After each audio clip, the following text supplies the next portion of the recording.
Welcome to the 100th episode of the Audacious Living Podcast, hosted by Audley Stephenson, aka the Odd Man.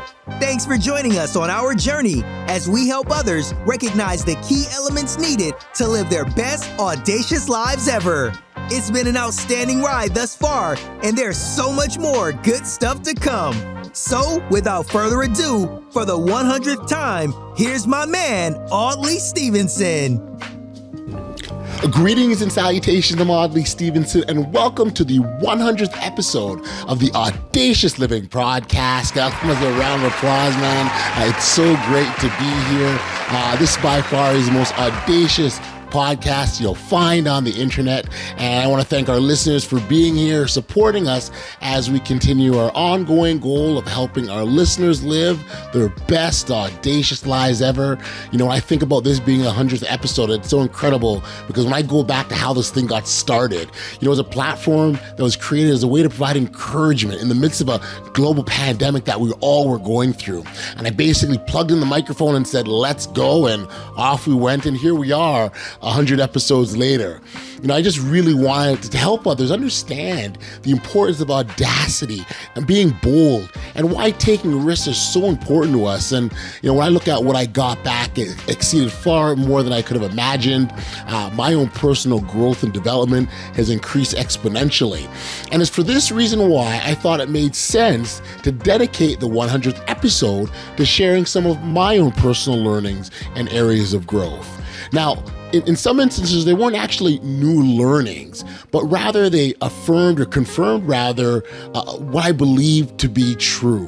And I still included that and counted that as learnings because I think as we move forward in life's journey, they still help us. And, you know, when we talk about that life's journey, the progress we make to being the person we want to be can be small at times, and so small that we don't always see it. But there, you know, that change is there, and progress isn't always going to be these huge cavernous leaps. Sometimes they're as small as baby steps. So, you know, here we are, a bunch of lessons and learnings that I picked up. The stage is set. I don't know if you can tell that I'm excited or not, but I definitely am. So, without any further ado, here are the top 5 lessons that I personally learned, courtesy of the Audacious Living Podcast. Enjoy. Lesson number 1. No matter how much we doubt ourselves or question our abilities, whether or not we're worthy, it's important to understand that you are enough. Far too often, we find ourselves in a situation where we're hesitant to take action or move forward because of some sort of doubt, uncertainty, or fear that exists. Or how about those instances when the imposter syndrome sets in and rears its ugly head, and we start to think about the fact that, or start to think that we don't deserve the opportunity that we're given, or maybe, again, we're not worthy of it. So here's the thing. If we go through life thinking that we're not enough or we don't have what it takes, we'll ultimately hold ourselves back from unleashing our true selves to the rest of the world. You know, the thoughts we have in our heads, the feelings we feel, our opinions never makes it to the light of the day, and others don't get the opportunity to benefit from our wisdom, our knowledge, and experience. And thus, we never really know if you are enough, if we don't live our full selves in our true audacious way. You know, I can vividly remember when I was just entering the professional workspace early in my career, and how afraid I was of not being understood. I mean, I truly and legitimately had a fear of speaking out in public, and because of that, and again, because I had this fear of not being understood, and didn't want people to look at me like they didn't know what I was saying, and because of that fear, I did everything possible to keep my mouth shut and not speak up at all, which is ironic considering years later I've got this podcast and I actively speak. But hey, I mean, it's the lessons that we learn. You know, I take the time to share this and illustrate the fact that questioning ourselves is completely normal, and it's something that we all experience at varying degrees. So you shouldn't feel alone in that regard, because you're not. Now, it becomes problematic when we allow those fears to guide our actions and prevent us from moving forward. speaking publicly, or being our true selves. It really is a two-way street if you think about it, because if we don't allow anything to come out, then we're preventing the good stuff from coming in. You think how often when you present yourself, when you put yourself out there, the lessons and learnings that you get back. We don't give ourselves an opportunity to grow, to develop, to learn, and more importantly, to live that audacious life. We need to let our light shine and be the true, unique, special selves that we are. And it starts by us believing that we are enough. Lesson number 2. The greatest lessons we learn comes from our setbacks. This is a tough one for people because not getting to where we want to be generally doesn't feel good. It feels like you haven't achieved your goal, or the setback has delayed us from getting to where we want to be. But here's the thing, because in actuality, these challenges can help us more than we realize, because it provides the opportunity to learn and to do things better. The fact of the matter is that setbacks are going to come, and they're a natural part of the journey of life. This doesn't mean that we stop. Rather, it's an opportunity to get better, and we do so when we keep shooting our shot. Now, let me give you an example from the game of basketball, because I'm a basketball guy, and I can tell you firsthand that you're going to miss more shots than you actually make. The greatest players in the world step on the court knowing that half the shots that they're going to take will miss. In fact, if you're actually considered an elite athlete, or elite shooter rather, if you hit at least 50% of your shots. And you can take Michael Jordan, who arguably the greatest player to ever play the game, and his career shooting percentage was 49%. There's an important lesson to take from this, because essentially we already know that every time we're going to take our shot, we have a 50 chance that we're going to hit it. And if every single time we wallowed or beat ourselves up because of those misses, then we wouldn't be an effective player. So again, we got to take that shot. You see, setbacks only breaks those who see it as a loss. And if you see it as an absolute loss, you've got to change your mindset. And I think that's the approach that we need to take. I want people to know that your feelings are valid. So yes, things are going to go wrong, things are going to go bad. You can feel the way you do about them, and you can have those feelings, but don't allow you not to give yourself the space and the grace to know that, okay, today wasn't the best, but there's a possibility that tomorrow will be better. And if you give yourself that grace to believe in, you'll also know that you can feel the way you do. And I think it's a really healthy way of navigating through challenges and setbacks, regardless of what you're going through. We know life has all kinds of unpredictable moments. It's got pivots, it's got turns, but there's also lots of beautiful parts of life. And sometimes those pivots and turns are worth it. So as much as you possibly can, lean into that and continue to try. And that's really all you can ask yourself. And here's the thing though, when you get really good at bouncing back from setbacks, you then start to look for them. You train, you're ready, and you're navigating them. You're like, okay, come on, bring it on. Like those Navy SEALs that are always training for that next mission. You want your next mission to be overcoming those setbacks and getting to the other side of greatness.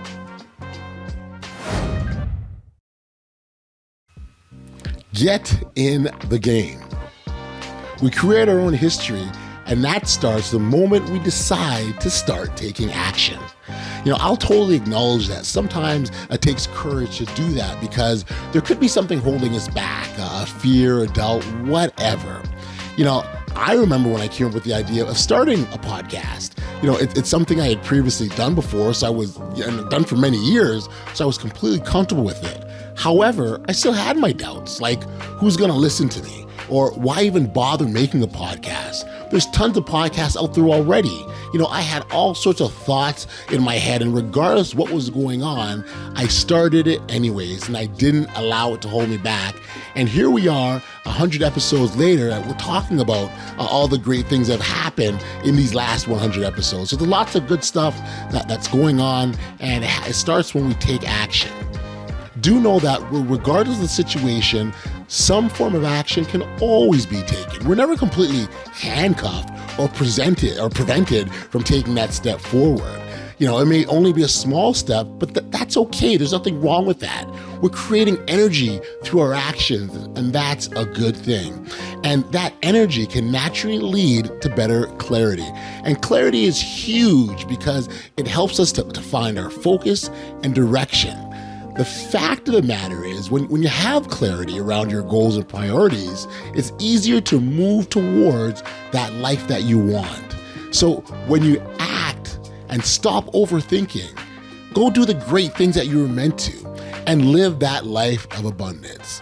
When you live life and take action, you're essentially creating the life that you want for yourself. You're being your own architect. And that's key. Being your own architect, taking control, you're taking action instead of staying on the sidelines, wondering and wishing.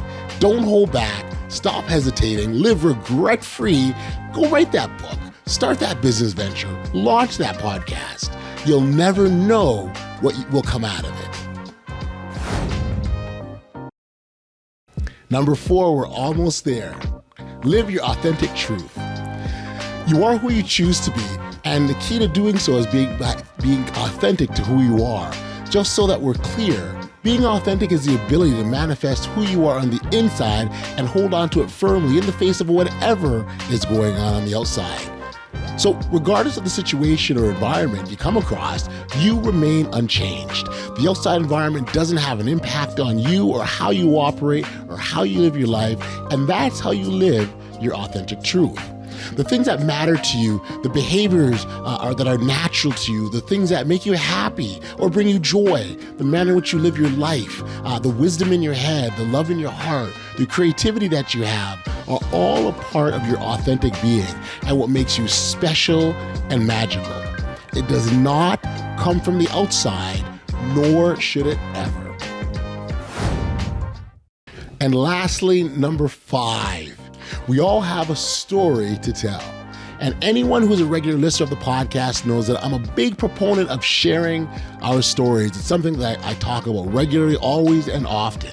It's arguably one of the best gifts that we can give to other people, particularly when they're going through difficult time or challenges. Your experiences could be the exact upliftment and encouragement that they need to help them to get to the other side of that problem.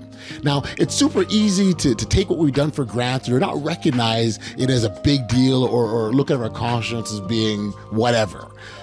Or maybe you don't like to sound like you're bragging or being boastful.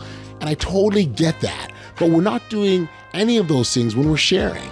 How many times have you been in a situation where you're sharing a story or you're listening to someone share theirs and we can instantly relate? Sharing is a great way to build connection, and being connected to others is something we naturally crave. We all want to be seen, feel like we're being understood or heard. And going back to what I said at the beginning, even one of my personal fears was a concern I had of not being understood. So sharing brings us closer together and allows us to see people who they are. It allows us to be more compassionate towards others and see another individual for their humanity. So sharing's got a ton of benefits, and we oftentimes have no idea how much you're giving simply by sharing your story. And there you have it, the top 5 lessons I've taken away from my audacious podcasting journey. Knowing that we're enough, the lessons that exist within our setbacks, understanding the importance of taking action, being true to who we are, and the significance in sharing our stories are all key elements that can aid and help our overall development. And these things will always stay with us, and we can intertwine them into how we operate, and that they can be part of who we are. So my question today is how about you? What matters to you? What do you think is important? Identify your most important lessons. Put some thought into the things that you can weave into your life so that you can continue your own development. I really want to thank you for joining me on this special 100th episode edition of the Audacious Living Podcast. It means so much to share with all of you in this way. But I think for me, the really big takeaway is that, this journey continues. And as great as it is to get to 100 episodes, there are higher reaches to climb. And we can take that in our own lives, in our lessons in our own life, where we can celebrate our accomplishments and our achievements, but don't rest on them. Continue to push ahead, continue to reach more goal, to continue to strive, because there always is a next level that we can attain. If you haven't registered for email notifications of the podcast, please know that you can do so simply by going over to bestaudaciouslife.com, enter in your email address, and you'll immediately be subscribed. We've come to an end of an episode, but I want to take this opportunity and thank our audacious listeners, our great supporters for the 100th time. Thank you so much for being here. Thank you for your support. It's ongoing, it's tremendous, and it is very, very much appreciated. So for the 100th time, stay safe, be kind, show love to one another, and be audacious. But I just want to thank you for being and doing what you're doing. And I know you're doing this out of the goodness of your heart. I've seen enough of your podcast to know that. And, I just want to encourage you to continue to do things like this, because it's motivating on this end. Audley, great questions. You're a great host, and love your show. It's incredible. So thank you, listeners, for tuning in too. Thanks, Audley. Congrats on what you're doing. I love how you just run the show. You're a great interviewer, great conversationalist, and you know your stuff. So you got another listener here that's going to be tuning in. Audley, thank you so much for having me. I just really loved our conversation. I think that we're, kindred spirits in many ways. Thank you so much for having you on your great show. You have a wonderful, great, audacious podcast. And great philosophy and great attitude and great energy you have, Audley. Great to meet you. Audley, thank you so much. Keep smiling, making the world a better place. Love what you're doing. Oh, you're spectacular. I'm delighted to be here. I love your spirit. I love your energy. I love your messaging. And I love that you have made it your mission to share so much with the world, so many things that can help people out there. So I'm a big admirer, and I feel so honored to be your guest. Thank you so much for the invitation. I feel like I've got a new friend. I'm really, really excited to watch you soar. I know you're going to just keep expanding, and it's glorious to see. Thank you so much for having me. If you're listening to this on audio, you can't tell, but I can see Audley. Audley seems like an incredible man. That smile just lights up a room. Yeah, you're a gem. You're a gem, Audley. Keep up your good work, and I'm sure we'll talk again. Oh, thank you, Audley. This was so delicious. What a great way to start the day. Thank you so much. Awesome. Thank you so much, Audley. This was wonderful, and continue to use your platform to bring out the audacity in so many more people. So thank you so much. Awesome. Well, I appreciate you so much. It was so great to reconnect. I love all the work you're doing, and thank you so much for this opportunity to share. All right, then. All the very best to the Audacious Living Podcast. Audacious Living. Okay, at 83, I'm living audaciously. You certainly are. Take care, Gene. I'll be back. Okay, bye-bye. Bye-bye. Oh, so true. You speak the language of courage beautifully. Your insights are just so bullseye. I'm kind of like, wow, this dude really gets it. Thank you. You know what? I cherish, though we don't get to see each other, I just, every time I see anything from you, it makes me smile. So know that you have that kind of an impact. And it's these infinitesimal nuances that I'm experiencing from you that I can tell that you are 100% here. Your greatness is showing up in its vivid technicolor. And you may be thinking, this is just how I roll. I see it. Your greatness it's leaking out of you. I'm just saying, it's very, very obvious. So when someone like yourself is just constantly pumping out all this positive energy and positive vibes, it's really good. And it really touches a lot of people and helps a lot of people. And even if you're not getting the response, like if you check your analytics, maybe you're not getting the amount of likes or whatever, people are seeing it and it's making a difference, man. And as long as you're happy with what you're doing, just keep doing it. Just keep doing it, man. You've been listening to the Audacious Living Podcast, hosted by Audley Stephenson. If you enjoyed what you heard, be sure to like, subscribe, and share. Until next time, be audacious.